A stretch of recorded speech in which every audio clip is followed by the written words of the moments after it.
The Memory of Justice. This comes from, or sits on the list of 1,000 best movies ever made, as compiled by the New York Times, which you can access online. It's also easy to register and see how much you've seen, what the competition does. I'm happy to be in the top 1% with maybe about 700 seen so far. Although it looks like there wouldn't be any advance. I think those 61 ahead, I've seen everything. Well, anyway, it's not, that's just vain, and it's futile, even ridiculous to look at it in these terms. You have to not just see it, but get meaning, get inspiration. Some films can be life-changing. For instance, last night I've seen again The King of Comedy. Not all of it because I've seen it before a few times. Wonderful.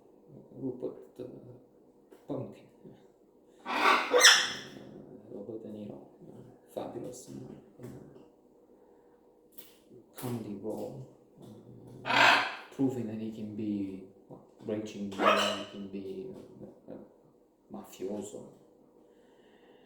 Goodfellas and others, Taxi Driver, so much more. And also, one of the best performances.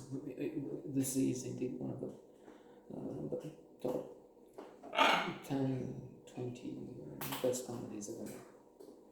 King of Now, Memory of Justice is a completely different story, the opposite. If you have comedy there, this one is Memory of Justice about the Holocaust, about Nuremberg. Potolește-te! Justice done there, and the limits of justice, because many escaped. There were Nazi leaders that have been executed, but then quite a number escaped. There was the interest in having top scientists. Some of them would go to the US to work at the rocket program, and then the Apollo, the space program of the United States. There are many questions. The documentary is long. I've seen it over a couple of years. I'm kidding, but still, I've cut it into, if you will, episodes. I've seen parts of it in different stages, because it's. I'm not sure. Maybe I'm exaggerating saying 8 hours. It's 6. It doesn't matter. It's still short because there's so much more to say on this.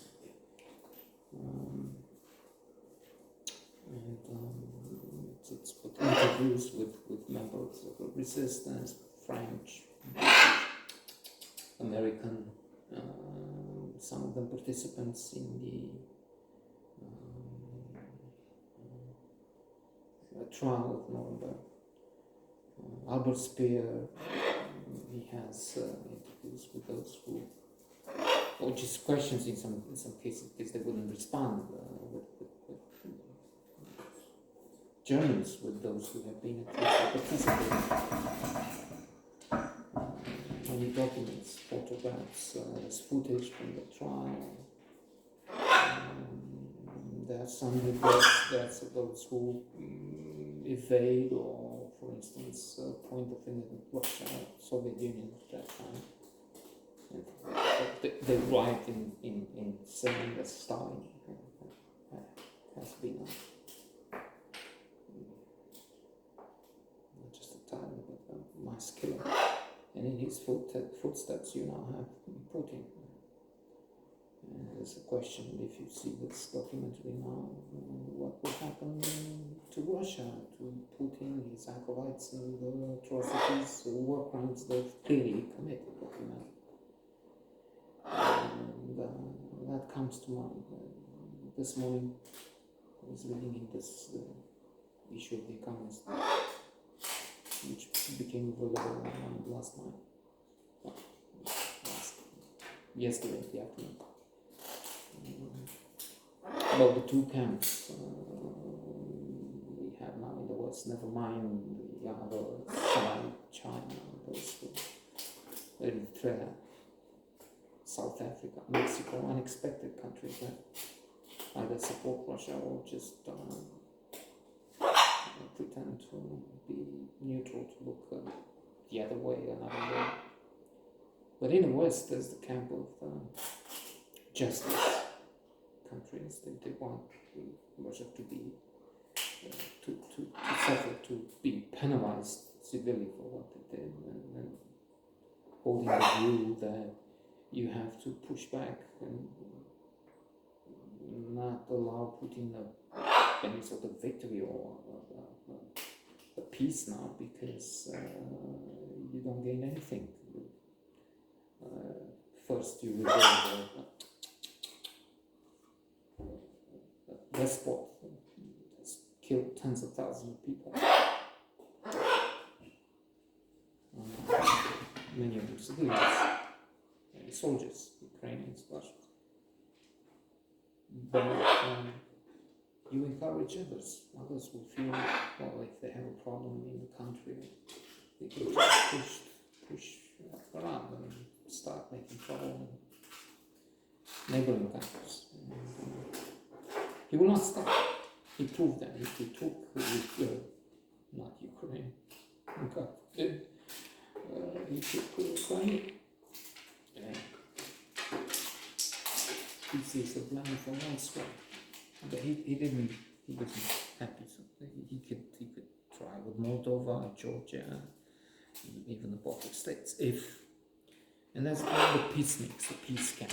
Okay, it's fine. Henry Kissinger, patriarch of foreign affairs, said they should accept maybe the Ukrainians the limits, the borders before the conflict, which means accept that Russia has taken Crimea, which is not acceptable for me. So Macron himself said Russia must not be humiliated, pushed into a corner, something like that. So you have that. The memory of justice is again monumental documentary, a piece of history really, and teaches us some lessons, some of which will never be applied in this case, because they will never bring Putin or generals that ordered bombardment, killing of civilians. They will probably never make it into a court of justice.